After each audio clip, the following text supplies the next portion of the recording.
बिहार प्रदेश Congress committee के अध्यक्ष राजेश राम सोमवार को संगठन सृजन अभियान की समीक्षा के लिए फारबिसगंज पहुंचे।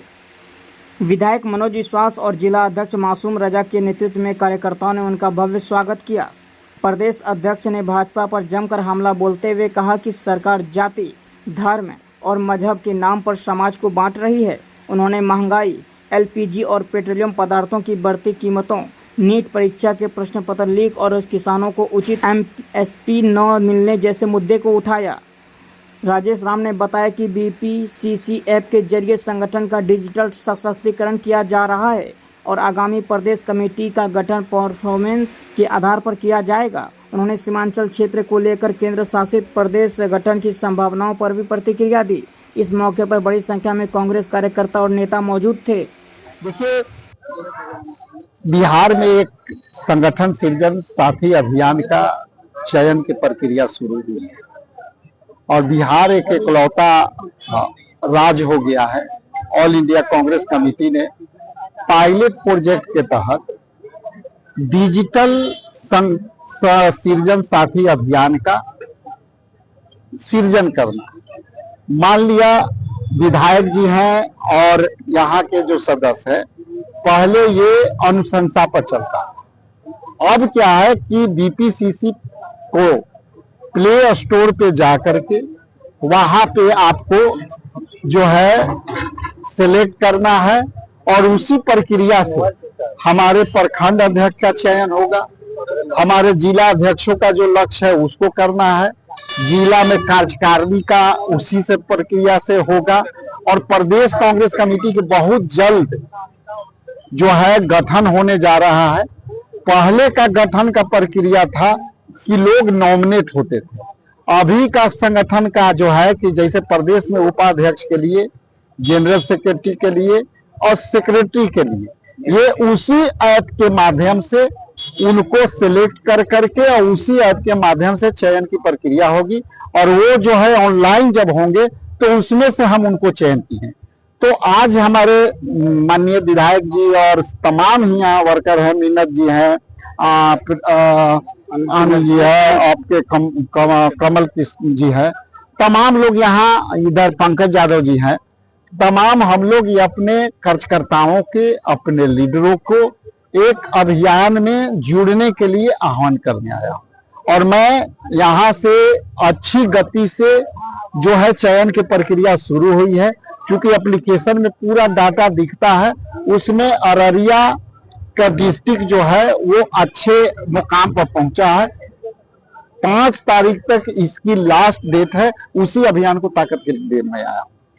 सर, एक सवाल है, अभी पूरे देश में डेमोग्राफी बदलाव पर काफी चर्चा है, सीमांचल भी टारगेट में है, तो क्या ये डेमोग्राफी बदलाव जो है, ये अनुपातिक जनसंख्या जो बदल रहा है, उसमें घुसपैठ का कोई मुद्दा है या घुसपैठ का कोई रोल है, क्या है? देखिए, पिछला जब चुनाव हो रहा था, हाल में चुनाव संपन्न हुए हैं, उसमें एसआईआर किए गए। एसआईआर किस लिए था? कि हम घुसपैठिए को निकालना चाहते हैं।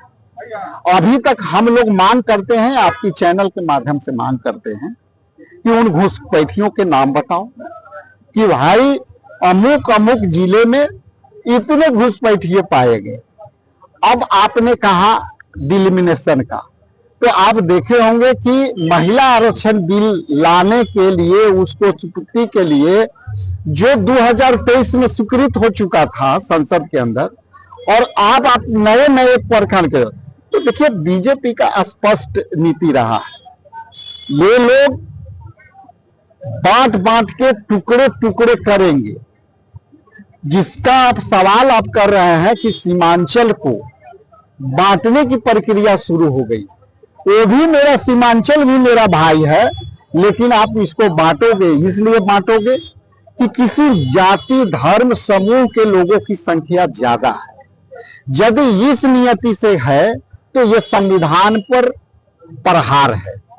और कई राज्य ऐसे हैं, हाल में बंगाल में चुनाव हुए, वहां भी कहे गए कि घुसपैठिया घुसे। भैया, हम भी चाहते हैं, मेरे नेता भी चाहते हैं कि घुसपैठिया को पकड़ो, बाहर करो, लेकिन आज तक मेरा सवाल है, मेरे नेता राहुल गांधी जी का सवाल है कि आज तक घुसपैठिया का लिस्ट जारी नहीं हुआ। आपने 27 लाख ऐसे वोटर को बंगाल में निकाल दिया जो लगातार वोट कर रहे थे और बिहार उस राज्य के निवासी थे, कोई डॉक्टर थे, कोई सेना के रिटायर कैप्टन थे, कोई आईएएस थे, कोई जज थे। तो ये सवाल अपने आप में है, बीजेपी धर्म के नाम पर बांटेगी, क्षेत्रीय के नाम पर बांटेगी, आपको भाषा के नाम पर बांटेगी और आपको अंत तक भाई भाई में भी बंटवारा करेंगे। भाई भाई एक दूसरे पर पत्थर मारेंगे, वो भाई उनके पत्थर मारेंगे, यही प्रक्रिया। लेकिन मेरा सवाल है आपके चैनल के माध्यम से, मेरा पहला सवाल है कि क्या केंद्र सरकार जो एलपीजी गैस और सारे पेट्रोल के और डीजलों के पेट्रोलियम प्रोडक्ट के दाम बढ़ रहे हैं, उस पर कोई चर्चा हो रही है?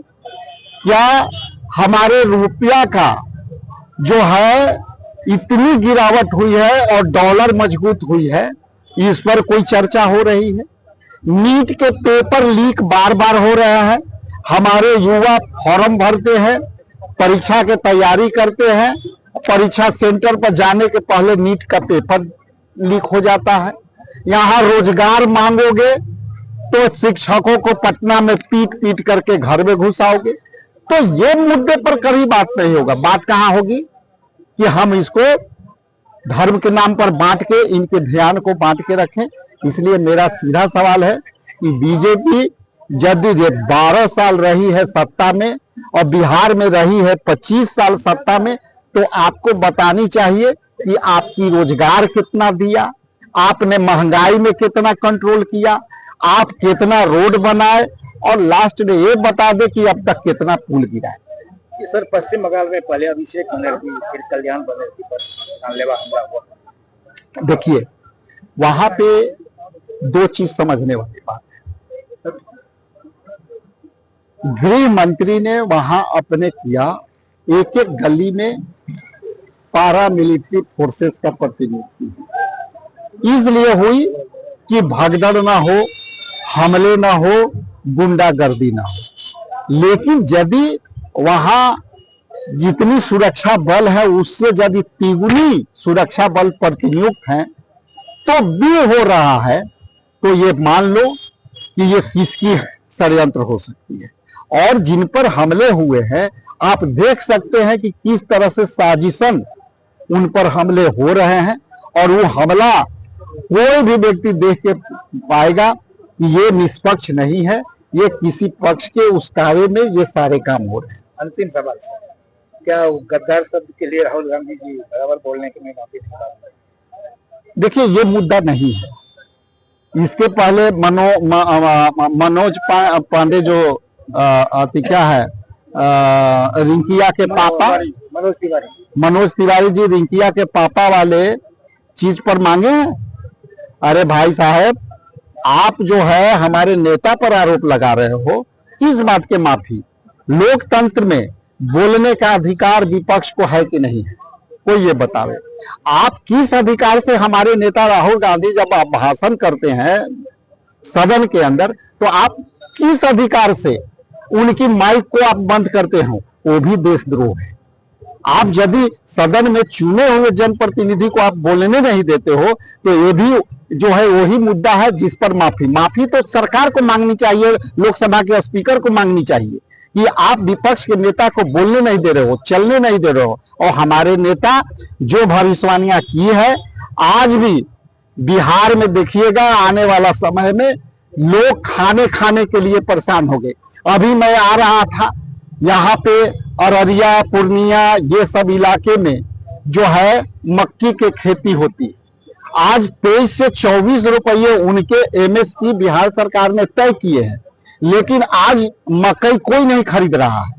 तो आप सीमांचल को बांट रहे हो, लेकिन इन मकई वाले मुद्दे को क्यों नहीं आप टेकअप कर रहे हो? तो मेरा सीधा सवाल है, ये भाई मकई जो रोजी रोजगार देता है, यही मकई आप विदेशी ट्रेड डील जब किया अमेरिका से, तो मकई में आयातित मूल्य और टैरिफ आपने बढ़ा दिया और आयात होगा। हमारे किसान रोड पर सुखा रहे हैं मकई, लेकिन अमेरिका का मकई आएगा भविष्य में और हमारे जो किसान हैं और ये मकई यहीं पे इनकी जैसे कि तैसी होगी, ये आने वाला समय बताएगा। डील के तहत। Thank you.